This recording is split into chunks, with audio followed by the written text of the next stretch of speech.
to an episode of RPG Acquisition Disorder with the RPG Reanimators. In this series, we'll take a look at the RPG products that have caught our attention, but we haven't gotten to the table yet. I'm Nathan. And I'm Matt. And today I'll be talking with Matt about the surreal horror of the Heaven and Earth 3rd Edition RPG by Abstract Nova Entertainment. You can find the RPG online at DriveThruRPG or abstractnova.com. And we'll be keeping away from any massive spoilers, but we'll be covering some of the basic setting information, history, really anything we can talk about, but no massive spoilers. So let's see what's in the library. So, Matt, you're responsible for me getting this book because you've talked it up a fair bit. What can you tell us about this setting? Because you make it sound very enticing. The high level overview I always give is pretty much Twin Peaks the RPG with the serial numbers filed off. Other than that, you might also describe it as the Book of Revelation, the role playing game, because it is very heavily steeped in Christian mythology up to a point. There's that flavor over the top, but the underlying reality of what is going on is very different from what is presented in the Bible. So don't worry about this being a very Bible bashing or God focused heavy game. No, there's a very distinct RPG flavor on top of this. It seems kind of like it's not quite cult levels of underlying darkness underneath it, but kind of some of the same imagery seems familiar-ish. Yeah, there's definitely a comparison to be drawn with certain aspects of the game. But yeah, I think I'd more angle it as, like my initial description, I'd angle it more as a flavor of Twin Peaks is probably the most accurate method to describe the vibe.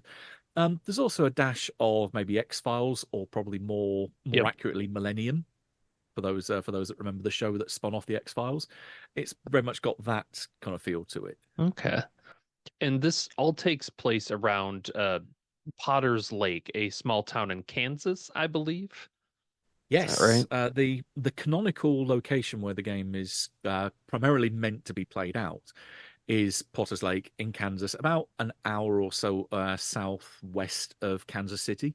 And it's this lovely little small town with a lot, if you read the various books that have been released over the 3 different editions of the game, it's very much populated by some very kooky characters that live in some very weird locations in that area that's got its whole very rich, detailed background history.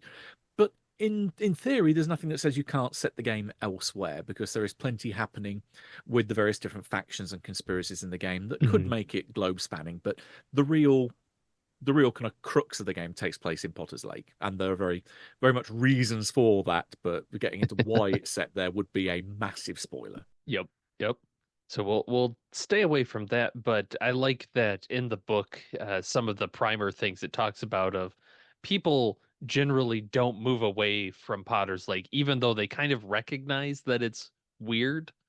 They're just kind of staying put. It feels kind of Welcome to Night Vale-ish, if you've listened to that podcast at all.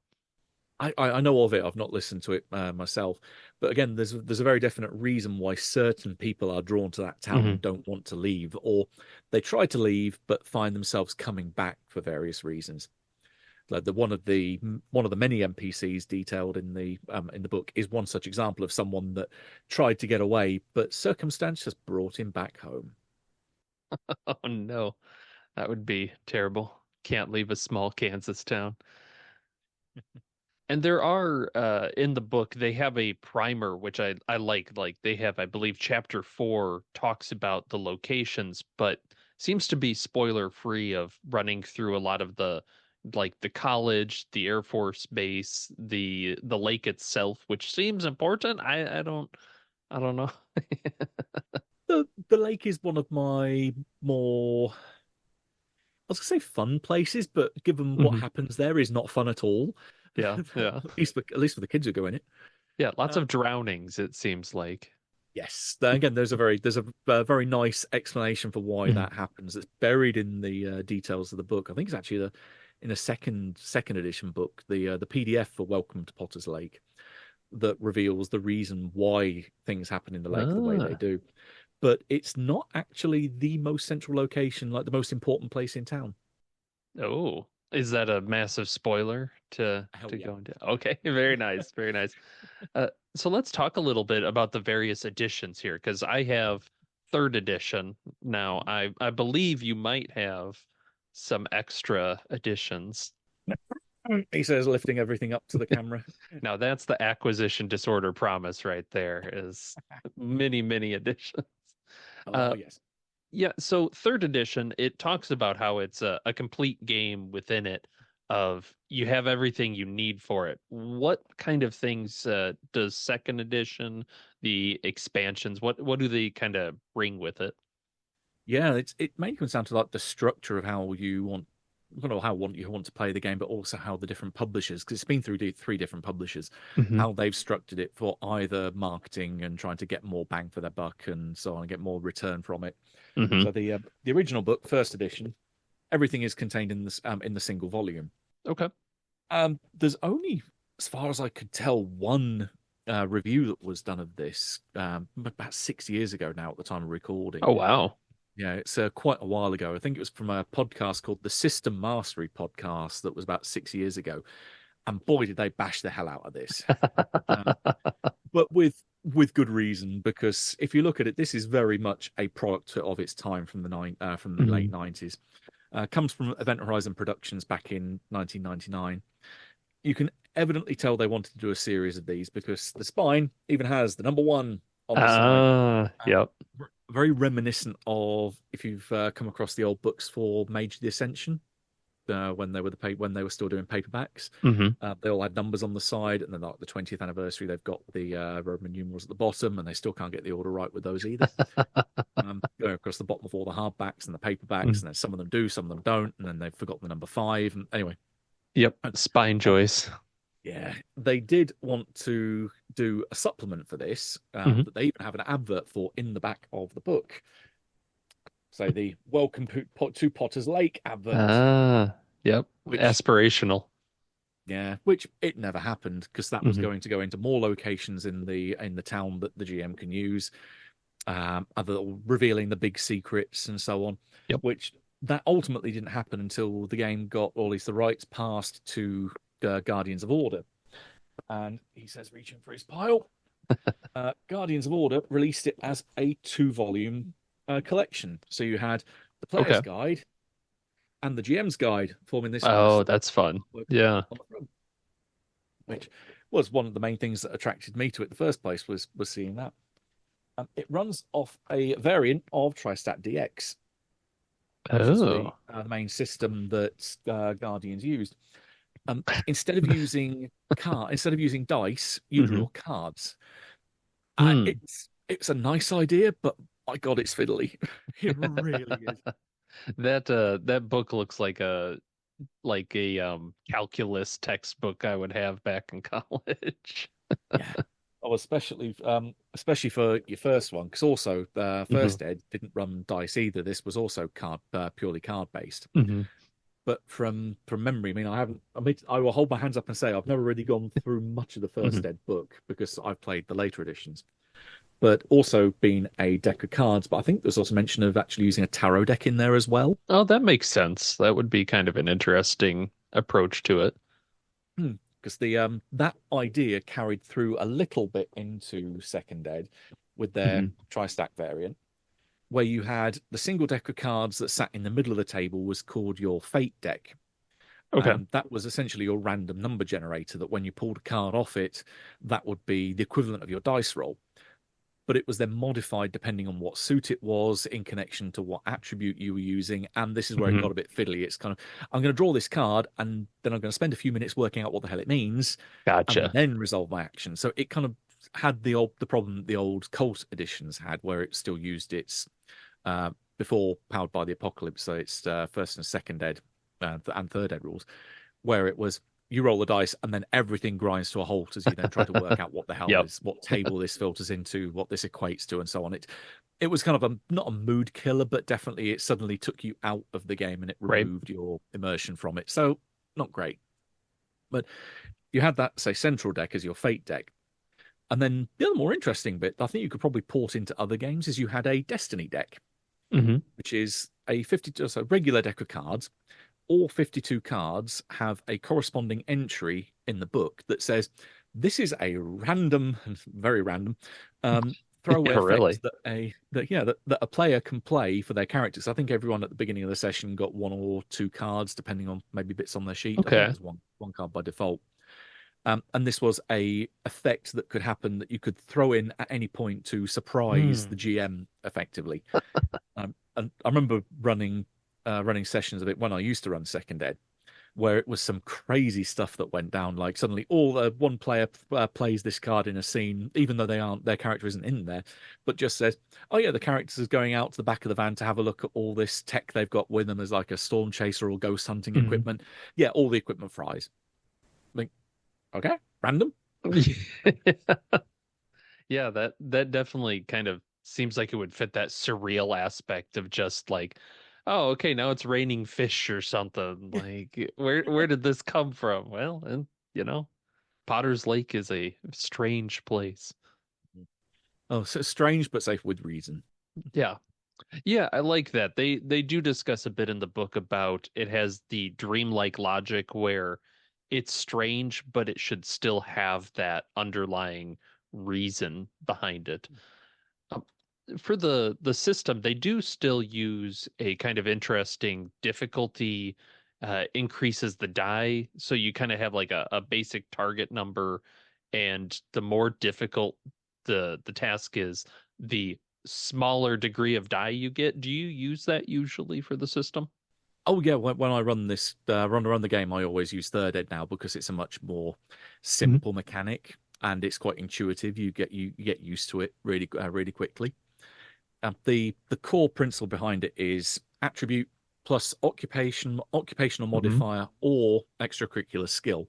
Basically, it's the insert one here, which is the level of skill that you have appropriate to the task you're doing, if applicable. That is. And then roll the die, as you say, determined by the target number, the difficulty level, which is set by the GM. So Hmm. the fewer sides you have, the harder it is to get to your target number of 9. Yeah. But not impossible. That's where Destiny comes in because it's now a spendable resource, but it's also your XP. So do you Mm. really want to spend it? Is this role that important to you, or do you want to hold on to that precious XP and cash it in later? And you get those XP by accomplishing your player goals, right? You kind of Yep. accumulate them as you go. That's it. Generally, there's a list at the back of the book where it's under the GM's. I Hmm. get the exact.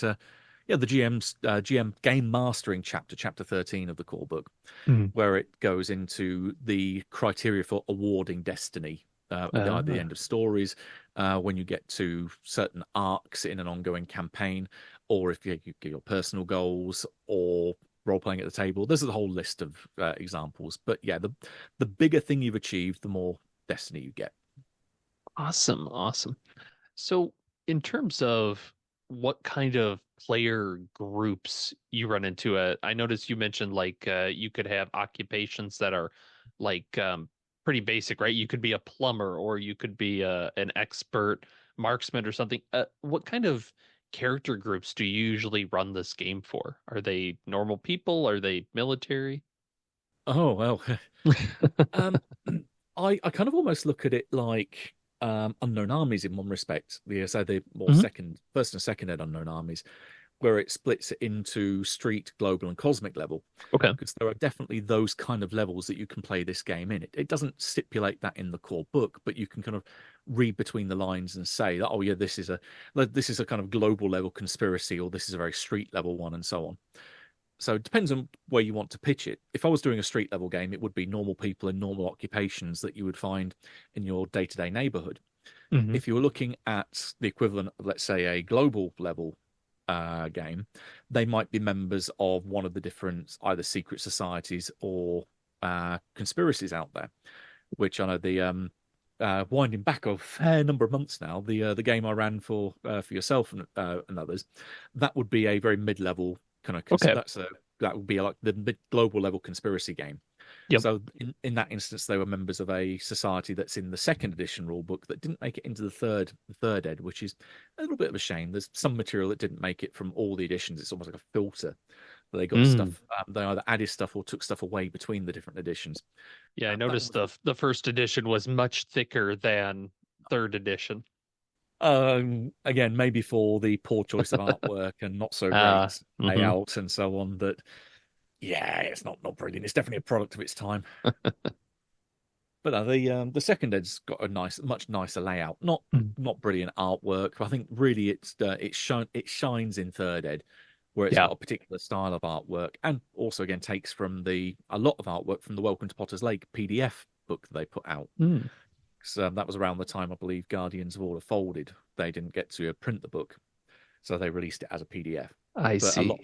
a lot of the artwork in there makes its way into the third ed core book. Yeah, I liked the art. It's got kind of a nice comic book sort of feel to it, and I'm sure I'll take the time to record some extra video here to show everybody the beautiful artwork. But yeah, kind of they do a lot of just kind of incidental scenes I've noticed, like some of the Aurora Motel massacre scene is involved in there and other things. So not just character portraits. Yeah, I mean, you've got lots of little vignettes of, say, these places in the town. In the third ed book, you've got, he says, looking through his notes, 25 different locations that all have Mhm. their own flavor. To some extent, story hooks in there that these are weird events that take place here that you can kind of weave into your own narrative, or just have ready in case someone decides, I want to go look for an antique store. Yeah, God help you if you go looking for that place. Um, but yeah, there's various different things. If the player says, I want to go looking for this, or go for looking for a place that sells X, Y, or Z, or any public amenities, there's generally something that hits in there. So it just presents the GM with this wonderfully rich tapestry of the location itself, and then the people that populate it. Because you've got just as many NPCs of the book details. You've got 26, including the double entry, because one of those entries is two people, even though they're both Oh, identical twins. So that's fun. So what kind of campaigns do you usually run with this? Because I know there's some scenarios out there for this, but is there a existing long form campaign for the setting, or is it a sandbox? I imagine there probably are campaigns that people have run, Hmm. because one of the things that the book does, again, in the game mastering section, is it provides the different modes you can run the game in, whether it be one shots or whether it be like season arcs, like a TV series where you've got Oh, season that'd be one, fun. season two, season three, but with the overarching thing over the top of it. And also, one thing that I think separates it out from a lot of other games, where it has this rich, detailed setting and the history of the game, is how you can potentially get to the very end. The point where the series ultimately climaxes in the biggest way possible. Um, Hmm. which, again, I'll say I steer away from what that might be and the different ways of how it might happen. But it's the implications of, right, you're going to choose X, Y, or Z. Those are kind of the three doors that Yep. you have at the end. What would a game that's aiming towards door one look like? What would a game aiming towards door two look like? And Ah. then it doesn't so much tell the GM has to do this, but it gives them kind of food for thought. It's think about this, this, and this if you're going to go down this route, rather than it being, no, this is the only way this can go. You have to go as we dictate. It very much leaves it up to the GM to make it their own thing. Interesting. Yeah, that is a little reminiscent of some of the work we're seeing from the Gauntlet on things like public access or the Between, where it kind of it does have a, you're gonna have about 10 episodes or so, episodes, and then there's a climax of some kind. Public access is a little bit more there are certain events in it that are spelled out to happen, but kind of like you said, how the players come out of it or approach it is very different potentially. Yeah. It almost reminds me a bit like Primetime Adventures in that respect. They say everyone has Hmm. a individual spotlight, but then it has that arc over the top. But yeah, going back to your God, the initial part of that question anyway. The different types of games I've run. I've run one shots for it as convention one shots that don't really have any kind of link between them. They are completely isolated Mhm. stories. But I have run campaigns of it that take new people that have recently moved to the area of Potter's Lake and then slowly introducing them into the weirdness. Mhm. And then over the course of a few season arcs, have it be culminating towards a particular event that then has inkling, like, loose threads that they can Okay. still tug upon, which then lead into the next uh, seasons of scenario, not scenarios, the sessions that we Yeah. played, Yeah. gradually aiming towards that final big goal at the end. So yeah, I tried to take them from start to finish in that campaign. This does seem kind of the language we're using. It seems well suited for a kind of television type approach, like that melodrama sort of feel that Twin Peaks gives you. Yeah, definitely. So it's either that or Millennium. They would be the two TV series I'd Mhm. really kind of peg down as being great inspirations for this. Probably Twin Peaks more so because there is a mystery under the heart of it, and it's not as Monster of the Week specific as Millennium could have been Sure, sure. at times. But again, that had its own arcs within that. Excellent. So, what for you? I know when I hear about this, I get some enthusiasm based on how you talk about this. Uh, for me, I hear it, I see all these weird locations, and each one seems to have a pretty nice consumable bit of weirdness to it. It's like the city hall was half a page, but there's a lot in there of that half of page that you can draw from, but it doesn't wear out its welcome where some books would be like, oh, the city hall, we're gonna take 3 pages and have a bunch of side tables. Like I don't necessarily need all that. Just just the facts, ma'am. Just the facts. That is definitely one thing I found compared to some other publishers that that spend God knows how many pages going over the same or belaboring the same Yeah. point. Heaven and Earth is such a small book that you can get to a point very concisely, and it has that raw information, as you say, just Mm. the facts in a very small place, and just presents you with enough of that spark of inspiration for you to go off and think of your own things for it. You don't have to eat your greens and do your homework to finally go and to pull out all of Yeah. those hidden Yeah. details. It just gives you what you need. Um, what about Paradise Lost? So third edition, we have the core book, and then yes, reaching for the pile. Yep, there we go. Paradise Paradise Lost. Lost. Mhm. Yeah, what does that get you further into the setting? That's a hard book to find, at least over here. I wasn't realize it was a difficult one, but yes, it's very. I'd recommend it highly. It gives you, as the name actually should be, a source book. It is an expansion Mhm. for the core game. It's not needed per se, but it expands upon the material that you've got in the core book. So it's not essential, but it's nice flavor to add on to it.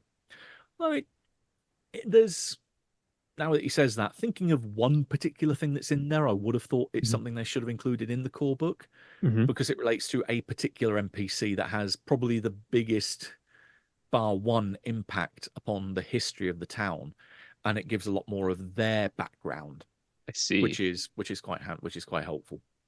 But yeah, it gives you a more expanded list of NPCs again with their Mhm. own profile headshots. It also gives you more locations, some pretty interesting ones in there, but also nice bits of myths and legends, the folklore of Mm. the area that's more like the rumors that you hear spread out there. So they may or may not be fact. They may be more woolly and less defined than some other instances in the core history of the town that you've seen. But then there's also the more expanded, deep background of the town, and that's a pretty useful thing that's in there. Like in little instances of um skirting round spoiler issues, there's a particular NPC which has been in that area for a long time, Ah, and it pretty much just says, well, a few millennia pass, and you think, well, okay, what the hell happened in that kind of time period? And hanging it around goes in, Kansas. All right. yeah, but it then goes into what happened in those centuries that have passed, Mm. and it gives quite poignant and quite tragic instances that you can kind of tug upon if you play that Interesting. particular NPC. So yeah, Ah, it's a nice little expansion. It is, say, not essential, but I'd really, really, really recommend it. I'm gonna have to find that now. All right, that's see, this is the acquisition promise or acquisition disorder promise. You're gonna spend money. Yeah, it's all one of the things as well that I like on the just looking at the raw covers of the books, where you have the third Yes. and the expansion. Both of the covers, that's not just random artwork they've put on the front of there that's Hmm. evocative. They are quite important bits of the setting. So, which when you've read it, you understand the significance of why they've chose that as the particular cover, or that particular NPC has been the person on the front of the core book. I remember we ran into that the core book NPC at the train station, I believe. So Oh yes, that was interesting. that's Meltdown, one of my favorite NPCs in the book. Yeah, And he's a that's character. part of what's so cool about this is it feels like every NPC has a lot you could dig into. I think their example in the primer is the cat lady, Yeah, who's not, she doesn't hold a log, she holds a cat, but has a lot of enthusiasm about cats. And as soon as you get away, she starts like swearing and cussing, but she knows things that the cats tell her. Like what a great character to just that's all I need to know to start playing this foul mouth cat lady. yeah. I think she's one of the examples of stuff that I think got left out between second and third edition, because she Hmm. also appears in the. I think she originally appears in the Welcome to Potter's Lake PDF. That she is very much one of the more minor NPCs, but is still rich in that detail. That one of her kind of pet missions around going around town is that she takes exception to garden gnomes and smashes them Oh. wherever she finds them, because those gnomes are connected to another NPC. So you have Hmm. almost this little cold war that's going on between the two. And yeah, it's a nice little addition there, that you've got this web of intrigue that connects various different people. Do I think it's they something. Yeah. lay out this web in a visual aspect, or is it mostly a read between the lines, see the connection between them? It's the latter. Yeah.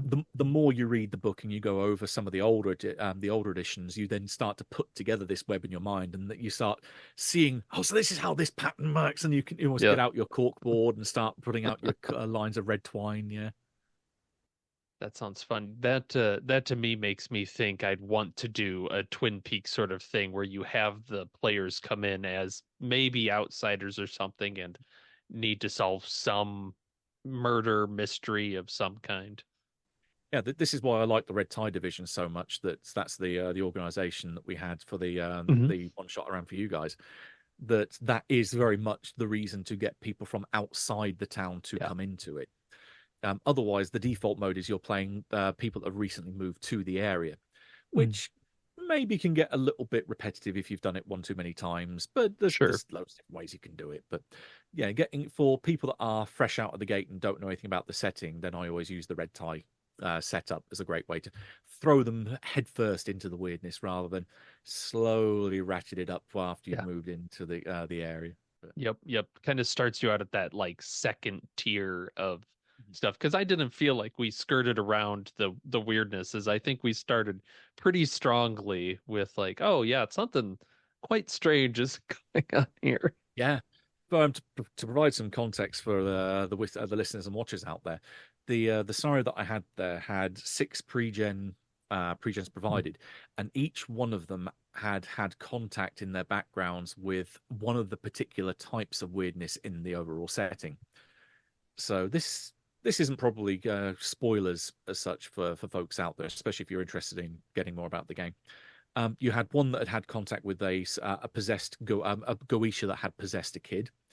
You had another one which had met in fact, two of them I think that had met psychics in one shape or Mm. another. One of them that had met another conspiracy and their actions in the world. Another one that had met members of the host. The term for both angels and demons, they kind of lumped them together in the text as the host. Plus ghosts out there. There's another one that had met Yeah, a why magician. not? Yeah. Yeah. So yeah, you've got pretty much all the key touchstone weirdness moments that they all had at least experienced it. They didn't understand the context in most cases, but they Mm. had at least seen weird stuff or had it happen to them. Yeah, that Goetia was no joke. Yeah, that's a this is definitely one that I'd like to revisit more. What I think would get you to run this again? Not necessarily you, but what gives you the time, the inclination? Is it a like a spark that hits if you reread it? I think it's just that I've always constantly got that desire to do stuff for it because it's a game I love so much Mhm. that there's just so much you can do with it. There's all that rich material you can mine from either the NPC backgrounds or the locations in town, or just even odd moments in the town's history, like the literal history of the area. There's all that inspiration that's out there willing to be mined. I could sit and write games for this for years and not have that itch go away. Yeah. Excellent. And I noticed that there are, if you go to the website for this, they actually have a few, they call them odds and ends. I don't know if they're collected at all anywhere, but just nice little PDF versions of, oh, here's some extra little lore or something that could spark a mystery. Yeah, that some of those were spun off throwaway references in the Welcome to Potter's Lake PDF. Uh-huh. Um, and others are expansions of again some other bits that are found in the core book. So I think they, again it should have been material that probably they could have made the room for it and gone for Mm. the slightly extra page count in the core book to include that stuff in there because it's really good stuff and it's a shame Mhm. it isn't in there. And especially with the NPCs that are listed in there, again some of them I believe then filter into some of the locations in Paradise Lost. It would have been really nice to actually have the complete set of NPC portraits because there are, again, going back to his notes, there are five of the 59 major NPCs that are listed across all the different editions. Only five don't have portraits, Oh no. and most of those are in the odds and ends collection. I see. I see. Yeah. Just not important enough, I guess. In the grand scheme of things, there's a very small handful of the NPCs are really important. Yeah. Like I can really think of two in particular that are like the big two, maybe three Mhm. at a push. But yeah, two that are the ones with the very deep backgrounds, the ones that are core to what's going on. And they Yeah. definitely have traits, unsurprisingly. That's fun because I'm thinking about if I were to try and run this kind of in that season look that you're looking at, I'd probably want to have a couple of those showing up the first season, but maybe not a lot. Then second, they could come in a little more. And by the time you're third or fourth season, you're looking down the barrel of cancellation. You're like, oh, I gotta wrap this up. Gotta get them back to the island. Gotta, whatever. Oh, dear. I'm going to turn a wheel and move the island. Yeah. It's in time or something. I don't know. Yeah. But yeah, when I did the like the long season runs at the MKRPG club Hmm. back home, I had printed out all the artwork for all the headshots and turned them into tarot card sized handouts, which I then laid down the different pictures, almost like a mugs collection of mug shots Yeah. that kept the players reminded of this is what the person looks like. Oh, and we have met them because their portrait Hmm. is out on the table, and then gradually getting through more and more and more of the deck as we proceeded. They didn't meet everyone, but they came close.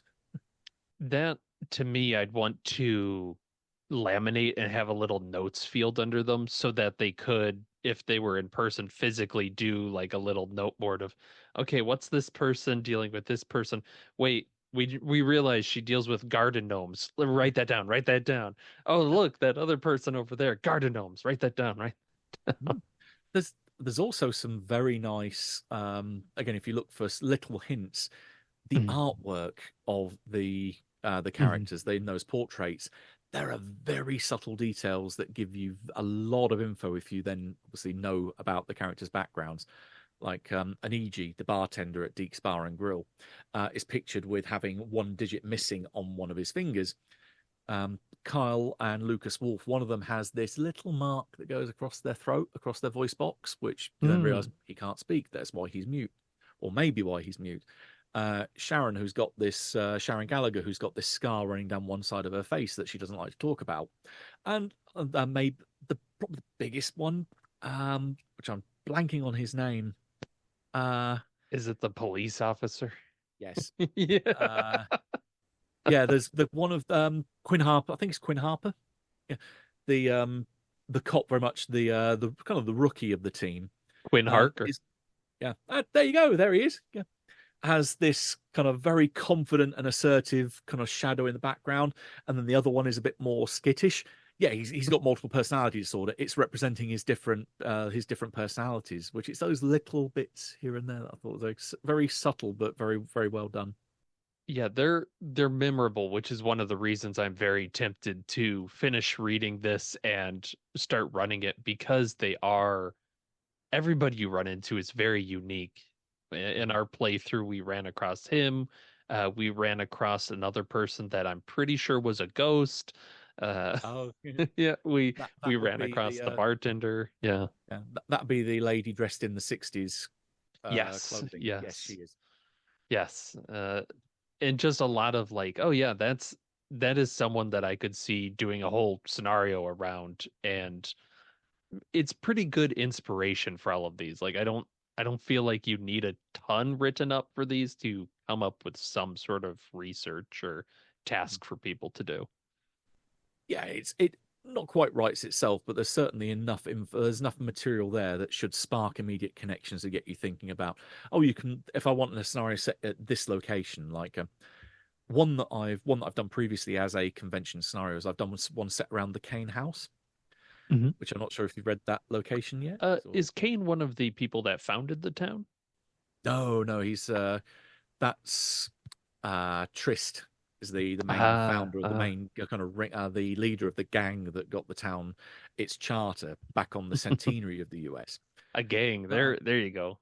but, but no, Kane. There was two Kane brothers who lived in Mhm. the town. This is one of the bigger events that's listed in the background history of the town. They had this house where they both lived. Mhm. One of them was very much the more able-bodied one, and the other one was he had I think from memory it's that he had learning troubles and he was a bit Sure, sure. mentally stunted. But one of them, I believe it was the stunted one, was a serial killer. Hmm. And ultimately, the police, when they found the place, had found like 7 or 8 bodies buried in the basement. And then there's what happened to him in his prison cell, Yep. very Yep. reminiscent of Bob in Twin Peaks. Okay. Yep. That Ugh.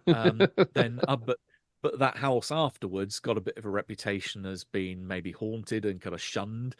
I And could see this that. lady, yeah, oddly enough, when you find like 7 or 8 bodies in the basement, all killed in very gruesome manners, Hmm. this lady, Annabella Visconti, comes in from out of town, buys the place, and turns it into a B&B.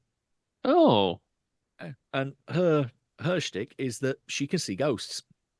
She sees all the ghosts of all the murdered women in that house. Oh. And I had her as a player character Oh, that's in the one fun. shot. Yeah, so why keep all this goodness just for me as the GM? No, give the brief to one of the players. They can play her. Oh, that's a great idea. I like that. Yeah. And then had the other PCs were members of the mob who had come to town with a particular mission that Yep. they'd been sent in from Kansas City. God. They had a particular agenda, which is almost a bit like a Reservoir Dogs situation. They've done the Sure. job. Someone got shot. It went all a bit caca, and they run back to the boarding house where they're staying to gather their stuff and get the hell out of town. And then shit goes sideways from there.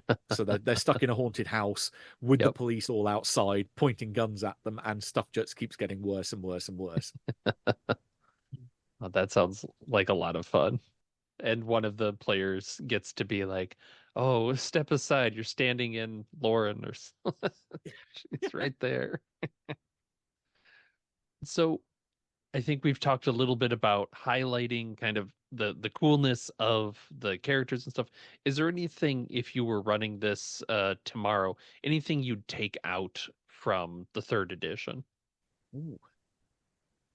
Um, And I think not so much. Oh, well, only one thing I would ditch entirely, and that's of the whole book. There's only one thing I don't really like. Mm. Otherwise, it'd be more adding stuff from the previous editions. Yeah, yeah. Yeah, the only bit I really kind of felt eh, about when I read it is one of the secret societies in there, which again, the different levels of secret society definitely fit Mhm. into that UA model of local, street, and street, Right. global, and cosmic. It's the local level conspiracy that's, to be honest, pretty boring. Mm. It was based around a what I understand to be a real world movement, the Zetetic Society. That they're very much a group of skeptics, but What a they terrible town to be skeptics in. well, yeah, but the central irony to it is it's run by someone who is weird the weird Yes, themselves. yeah, of course. Yeah, that it's an amalgamation of a couple of different societies from second edition that they kind of tried to fit to either a square and a triangle peg into a round hole and kind of mash them together to try and make them fit. And it's, if anything, it's a promoting a style of gameplay that I found kind of a bit too trad and a bit too dull. Sure, That sure. it's they're all about preventing the good stuff from happening and keeping the Ah, good stuff under wraps, which is I don't want to keep that stuff hidden. I want that all on the table and making the PCs go, what the yeah. hell? Yeah, yeah. Yeah. You almost need the opposite of that is somebody that's trying to push further and further and kind of Phenomen X or whatever level like yeah, You, exactly. you took the words out of my mouth. I was about to say the Phenomen X group in there because there is a kind of equivalent, which is Mm. my main. What I want to do with some scenarios going forward is have one shots all based around this particular group because they are very much we're going to go out there into the town and do stuff to try and either highlight or uncover the reasons behind things happening, and that's the local ghost hunting society. Okay, yeah. Boy, there's a lot of ghosts in that town. There's plenty of little angles that you can start for them to piece together the big deep history of the area by examining the hauntings that are there. Hmm. So they are a great intro level of weirdness for you to Yeah. then slowly start peeling back that onion as to why are there so many ghosts? Why have so many people died here? And again, it all leads into these little bits of history that's all really buried deep. Yeah, that makes a lot of sense. We've talked a fair bit about ghost hunting is like kind of current day. That's a nice way to get an investigator group around because you have people that are invested. And I could see if you are playing as people in the area, that also keeps your personal life nearby where you can't just say, this is too creepy for me. Goodbye. I would like to leave. Is well, you really can't. Your house is in Potter's Lake. Potter's Lake? Yeah, Yeah. yeah. Which is how I've started the game for that large campaign arc. We had all people that were living in a new development that's kind of Mm. mentioned as a one-line throwaway news item in the Welcome to Potter's Lake source book. Had them there on the ground as one of the first people that have moved to the area. All their savings are tied up in the house. They have no ability to move away, Hmm. and yet each one has experienced. There's some weird ghostly goings on in this Yep. new house. What what the hell happened to this place before they built the house on it? Did they just move the headstones? Yeah. That kind of moment. Probably. It was more that it was on the shore of the lake, and Oh yeah, that was part of the problem. that'd do it. Yeah. I remember the bar with just the wall of, hey, look at all the people that have died in the lake. Like, oh my Yeah, goodness. that is such a lovely, just one of those little throwaway sidebar moments in Hmm. the core book, where it has Deke's memorial because Deke lost his son in the lake, so Deke keeps the memory of all the kids that have died alive, and it's a great way to then juxtapose against. Oh, God, you have the lovely July 4th or summer weather celebrations. Everyone's out on the side of the lake, and not a single person is swimming. Mm. And then you suddenly go, also that's why they don't go swimming in the lake. But then you have that head scratch moment of, well, why are they all drowning out there? What the hell is going on? And that presents again another little thread for you to dangle in front of PCs to see if they want to go find out why that's happening. I like it. So I'm looking at the character sheet. I don't think I see a sanity roll. So that's Oh, a okay. little different than a lot of the games we usually play. Yeah, that's one thing I think the game was probably missing that it could have done with something like that. because presented by evidence or an experience of meeting a Goetia, I was going to say in the flesh, but more in that case in the spirit, Hmm. or meeting a angel or devil, yeah, there really should be some kind of implication for that in a mechanical effect. It should make people go a little bit gaga. Yeah, And yeah, that's the only thing I think is really I could missing see in that that. sense. Mhm. Yeah, awesome. Well, I always ask this question, and I say always, this is the second episode here. So always, why has this not hit the table? So for me, it's because I'm slightly holding off because I'm just in case Matt decides to run one. But yeah, is there a reason that this hasn't hit the table in favor of like a Call of Cthulhu or something in that ilk? I think I'm just extrapolating here. I haven't actually met that many people that have run it themselves. I could probably think of two other people, well, three other people that have run it. That's it. I think part of it is the mechanics from the previous editions that they are Yeah. clunky as hell, and that's a barrier to entry, definitely. So that's one thing. I think also as I kind of maybe alluded to earlier on my description of it, it's because it's so heavily steeped in Christian mythology that also Mm. might put some people off. But again, one of the kind of warnings I give at the table, almost like a trigger warning. I did used to ask quite a few times when I ran this at conventions, just to check with all the players. You aren't heavily religious, are you? Because there's some stuff here that you could really Yeah. count as being Yeah. blasphemous that's going to come up, like presenting the fact. And this I wouldn't say is a spoiler because they did plaster it all over the back of the second edition rule book that they kind of gave away a large part of the meta Okay. plot. Okay. But I Love was it. saying, yeah, the god is just as bad as the devil, and we're just pawns in a game. That Oh, we mean sure. nothing to them. Yeah. And yeah, so I didn't want to upset anyone if their faith was something they hold on to really, really Yeah. hard. But It's, yeah, that was definitely a consideration I used to have, and I think that again might be what maybe puts a few other people off potentially. But again, I think otherwise it's maybe just lack of exposure. I mean, these games haven't been in active production for about 20 years now. mhm. Yeah, There I was a quick, did see that as they don't seem to be pushed very much online or anything, but it is a really cool setting. yeah, it's such a shame. Like I said, I bounced through the three different publishers. You got the Yeah. initial one that was written up.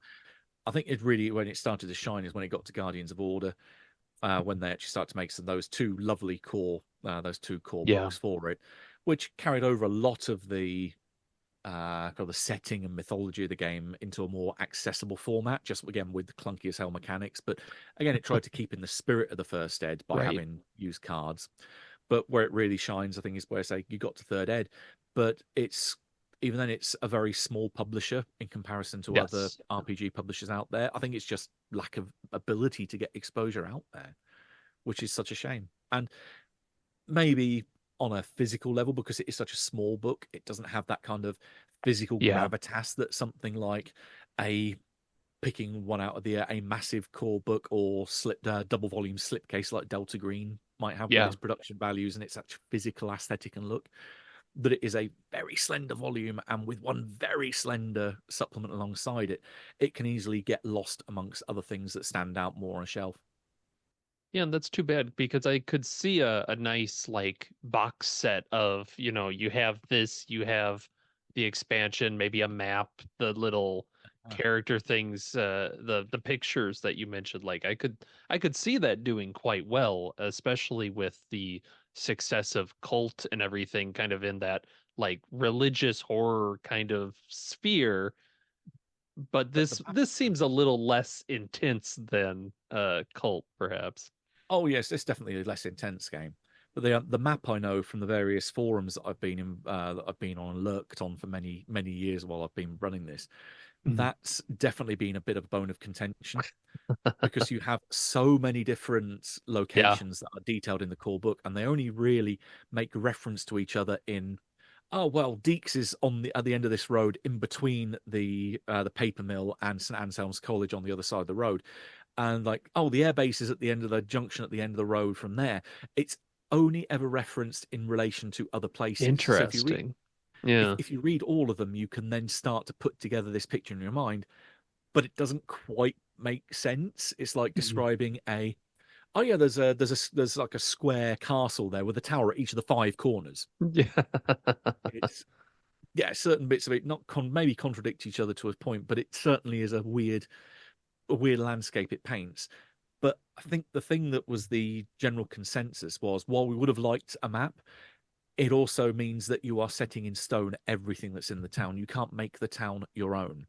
Because if you Sure. see, I mean, if you've got the weird city hall, for instance, and it's at that location, then you know you're using the city hall in your game, Yep. and it very much takes away the freedom of the GM to describe or introduce things later if they want to introduce them. It's it defines the canvas a bit too much. If you wanted to play around with it more, it Interesting. takes away that freedom. Excellent. Yeah, that makes complete sense. Now I'm just imagining multiple maps, and then each of them has Mulberry Road. Uh, Yeah, that, that's another one I've done with a setting a one shot based on Mulberry Street, Mhm. but Mulberry Street is out in the woods.